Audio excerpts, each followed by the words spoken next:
անվավեր ճանաչել ազգային ժողովի ընտրությունները։ Ընտրությունների արդյունքները չեղարկվեն։ Անվավեր ճանաչվի վերաքվեարկություն Կամ երկրորդ փուլ նշանակելը, կամ ընտրության արդյունքները անվավեր ճանաչելը։ Դե ինչ աշխատանքային օրը ավարտված է եւ արդեն կարող ենք հաստատապես ասել Սահմանադրական դատարանում հունիսի 7-ի ընտրությունների արդյունքները 7 քաղաքական ուժեր են վիճարկում։ Երկուսը անցել են խորհրդարան, մյուս 5-ը ոչ։ խախտումների ազդեցությունը ելքի վրա մաթեմատիկորեն ապացուցված է։ Ամբողջ գործընթացը ընդհանրապես արդարության վերականգնման մասին է։ Ուժեղ Հայաստան դաշինքները, Բարգավաճ Հայաստան կուսակցությունը, Հայկ Մարությանի նոր ուժը, Արման Բաբաջանյանի հանուն Հանրապետության ուժը, Արման Թաթոյանի միասնության թևերը եւ Դոգմա կանունով Վարդան Ղուկասյանի ղեկավարած ԴՕԿ-ը։ Հիմա լսենք նրանց փաստարկները, թե ինչ են Սահմանադրական դատարանի իրենց դիմումի հիմքում դրել։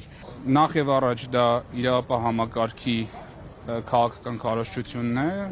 արձանագրել ենք բազմաթիվ դեպքեր, որ իրավապահ մարմինները, քննչական մարմինները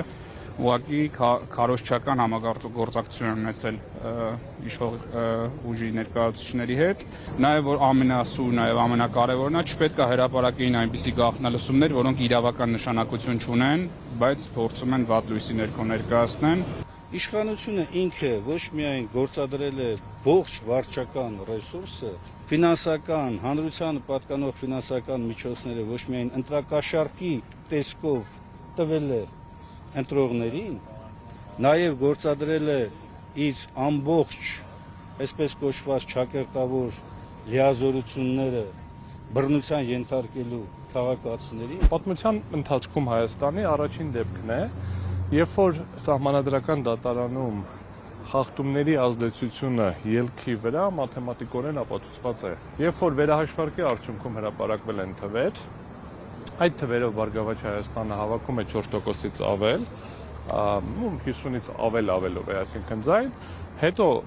մեկ էլ հանկարծակի երկու հատ ընտրատեղամասում անվավեր են ճանաչվում եւ դրա արդյունքում 153 ձայն չի երիկում։ Ամենևին Բարգավաճ Հայաստան կուսակցության շահի համար տարվող պայքարի մասին չէ։ Այս ամբողջ գործընթացը ընդհանրապես արդարության վերականգնման մասին է։ Փաստերի համադրմամբ ունենք հիմնավոր կասկածներ, որ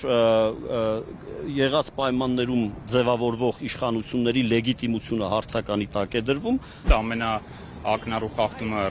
վարչական ռեսուրսի կիրառումն է եւ ռեպրեսիվ միջոցների օգտագործումը հենց քարոզարշավի ժամանակահատվածում։ Այնուհանդերձ իշխանությունը պնդում է, որ հենց ընդդիմությունն է կեղծիքների գնացել եւ ընտրակաշառքով ընտրվել, ընտրակաշառք բաժանել։ Դուք իշխանությանն եք այսպես մեղադրում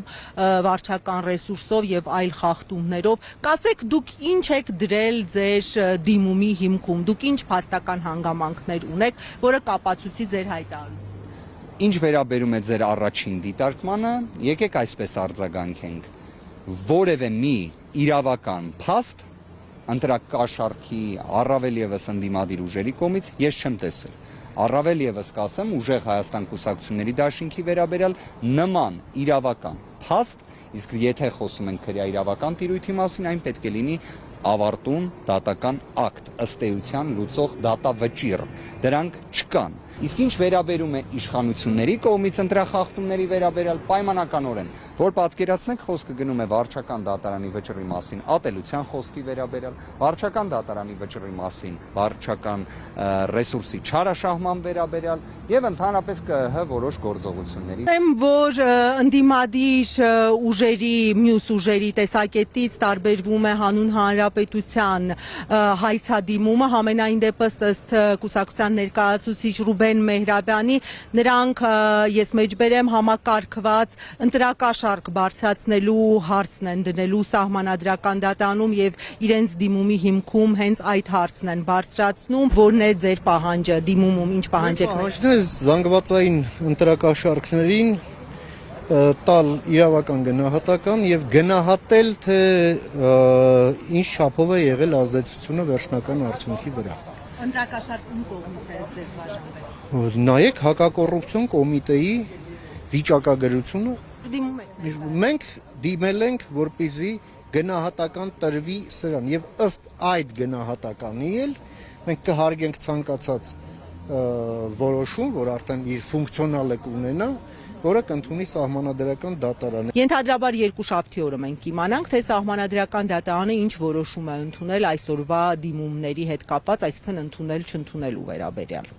Իսկ տեխնիկապես դատարանը պարտավոր է գործը քննել եւ որոշում ընդունել դիմումի մուտքագրման օրվանից ոչ ուշ, քան 15 օր հետո, այսինքն 2 շաբաթում բառացիորեն այս հարցը, այս դիմումների ճակատագիրը պետք է որոշված լինի եւ ելի ենթադրաբար սահմանադրական դատարանը այսօր ստացած դիմումները, քանի որ նույն հարցին է վերաբերում ընտրության արդյունքների վիճարկում, այսպես կամբողջացնի եւ մեկ գործի շրջանակներում թերևս կքննի։ Իսկ դատարանը հետևյալ որոշումներից մեկը պիտի ընդունի ազգային ժողովի ընտրության արդյունքներով ընդունված որոշումը թողնել ուժի մեջ, անվավեր ճանաչել ազգային ժողովի ընտրությունների արդյունքներով ընդունած որոշումը